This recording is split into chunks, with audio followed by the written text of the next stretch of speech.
Good afternoon, everyone. This is Christian with PerfectStockAlert.com, a 100% free service for smart investors and traders. All we ask in return, please refer a friend. Today we're going to be looking at moving averages. When I say moving averages, that can refer to a simple moving average or an exponential moving average. We'll cover both of those. They're the most common types that you'll find being used by investors and traders. And moving averages are used in a lot of the other calculations used in other indicators such as the MACD and Bollinger Bands. The first thing you need to know about moving averages is that they smooth out price. They eliminate noise. Here you can see price activity goes up this far, pulls back this low, and starts to move up here this far, right? Same time period, you can see that the moving averages, both the simple and the exponential, are much more calm or less volatile than that. So that's one of the benefits of moving averages, that they remove a lot of the noise out of the market. Moving averages can also act as support and resistance zones. They shouldn't be treated like exact points, but definitely zones, areas where you're going to start to find support and resistance. There's a couple in particular that almost everybody tracks, and that's the 50-day moving average and the 200-day moving average. Those are so followed by everybody else that they almost become like a self-fulfilling prophecy. Whenever you see price pull back down to the 200-day moving average, so many people are watching it that you actually expect to find support there, and you typically do. So is that because people are expecting it to happen, or because it was going to happen anyway? Who knows? But that's something they also will often do. Okay. Moving averages can also help you determine the trend. Whenever your moving average is pointing up, it's telling you the trend is up. When it's pointing down, it'll tell you the trend is down. This is just something you should come to notice over time. If you're new to trading or any type of technical analysis, just looking at moving averages can help a great deal. Moving averages can also be used to generate buy and sell signals. In some cases, some traders will use that.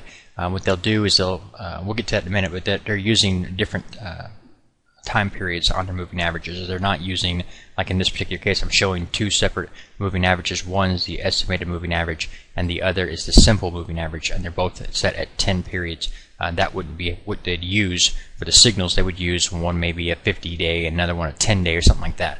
We'll get into that in a moment. First, let's discuss how a simple moving average works. Right off the bat, let me tell you that there's no, one's not better than the other. They both have positives and they both have negatives. So let's examine that. All right, the simple moving average on this chart is the blue line. Simple moving average is what it sounds like. In this particular case, it's 10 periods. It's marked right here. That 10 indicates that. So what they've done is they've taken the close of the past 10 periods, 1, 2, 3, 4, 5, 6, 7, 8, 9, 10. They've taken the closing price of this time period, added it all together, and divided it by 10. And that gives you this blue line right here. 122.98 is that number that you would come up to if you actually added all that up. Those are lagging indicators. They're both lagging indicators, but you'll notice that it's lagging more than the exponential moving average, which is this red line. The reason for that is that the exponential moving average takes the same calculation. However, in the case of a 10-period estimated moving average, or EMA, they're applying an 18.18% weighting to the most recent price. This price right here has got more weight on it than the other past data. So it's responding quicker to new information, while the simple moving average does not have that benefit. So simple moving average is going to lag more than the estimated moving average. However, whenever you're dealing with simple moving averages and estimated moving averages, you're going to find that the simple moving average, because it's a true average, it's going to act as support and resistance better than the estimated moving average, and especially on the longer time frames. So that's something else to think about and weigh. Which one you use will be dependent on what style of trading you're using, and how important it is to you to decrease that lag. In the situation, you're looking at short-term moving averages like we are here, where we're looking at 10-day or 10-period moving averages. That's really short, and they're going to track price pretty well. But if we expand out to a 50-day moving average, I'll show you that in a second, you'll see that there's a great deal more lag to it. And if we go out to a 200-day moving average, there's even more, because there's just that much more past data that's in the calculation still. So it's kind of being weighed down by all that past data.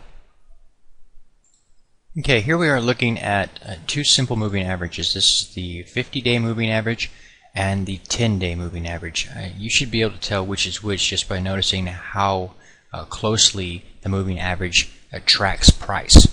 In this situation here, you can see that the moving average tracks price relatively well compared to this blue line here, which is obviously the longer time frame here. The 50-day moving average is this blue line, and the red, or this black line here, is the 10-day moving average. You can see that the longer the time period there, obviously the more lag you're going to have with the particular average. What you can do though, and a lot of traders will use this method, and they have varying ways of doing it, and they may use a 200-day moving average, a 100-day moving average, etc., etc., or even shorter, rather than a 10-day, they may use a 5-day as well. And they may use estimated moving averages as well. Right now I'm showing you two simple moving averages.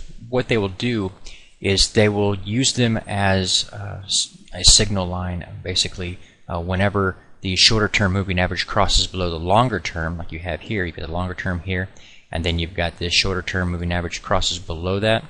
They'll consider that a sell signal, and that's what that red arrow is indicating. And that's a sell signal, so they will exit the market here. Then they will wait and for the situation to reverse, and when the shorter term crosses above the longer term moving averages, like you see there, they would consider that a buy signal, and they'd be buyer there. And they would continue to buy or hold until a low point gets taken out. So they'd advance and then pull back and advance and then pull back, and at this point they'd actually be taken out, and they would exit there. At the same time, they were getting a sell signal here as this shorter term moving average crossed below the longer term. However, in using this strategy, you will often get what's called whiplash, where you get a sell signal and then you turn right around and you get a buy signal. As you'll notice, the short-term moving average crossed below the longer term and then crossed back up the other way, so you'll be getting a buy signal again. So you can see whiplash in this method that people use. And then you can see again here is exit signal, and now we're getting a buy signal again. This is a 5-year chart of the Dow Jones Industrial Average, in case you're wondering. The concepts here that you need to know is that you'll hear people talk about a bearish crossover of the moving averages. This would be this guy. A bullish crossover would be this. The death cross would be this. The golden cross would be this. So if you hear those terminologies being tossed out, you know what they're talking about. And typically they're referring to the 50-day and the 200-day moving averages. They're so widely tracked by everybody. So when those two cross, people talk about it. Another thing that you're going to see people do is talk about a close above a moving average or a close below a moving average. Some traders will simply use the logic that when a moving average is acting as support, it's bullish, you should be a buyer. And whenever it's acting as resistance, it's bearish, and you should be a seller. Here you can see that the moving average is acting as a support zone here. You had price activity moving up here, and pulls back down, touches it, jumps up here, dips below a little bit, goes back up here, dips below it again.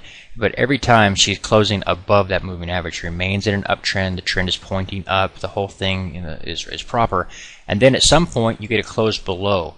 That's a negative signal, and they would consider that a sell signal. So they would exit and just wait for something to change. And if they start to see resistance forming, where price activity would sell off below the moving average and then advance up to it and then ricochet off of it, that's acting as resistance. Here you go like this, back over here towards it, and ricochet away from it. You'll see that it starts acting as resistance. They'll be using those moves back to that moving average as sell opportunities or short opportunities. So they would short the whatever asset class they're looking at those points, as long as you remained in the downtrend. And they would consider it a downtrend until you had a situation that reversed, where you had a close of a period higher than the moving average itself, and that happened here. So at that point they become buyers. They would continue to do that. However, you are also going to get whipsaw or whiplash in this situation. You're going to get situations where you're going to get false signals. And so here you had a close below the moving average, and then turn right around and you get a buy signal, then a sell signal, and then a buy signal. So these are things that you should take into account. No method out there is 100% flawless. Everything has to be taken with other indicators. I wouldn't use a simple moving average or an estimated moving average or of any time frame as my sole indicator for when to get in and when to get out, but some people do. Please take a moment to review our disclaimer. The information provided herein is our opinion only. Under no circumstances do any statements here represent a recommendation to buy or sell securities or make any kind of an investment. You are responsible for your own due diligence. To summarize, we do not provide investment advice, nor do we make any claims or promises that any information here will lead to a profit, loss, or any other result. These videos are for educational purposes only.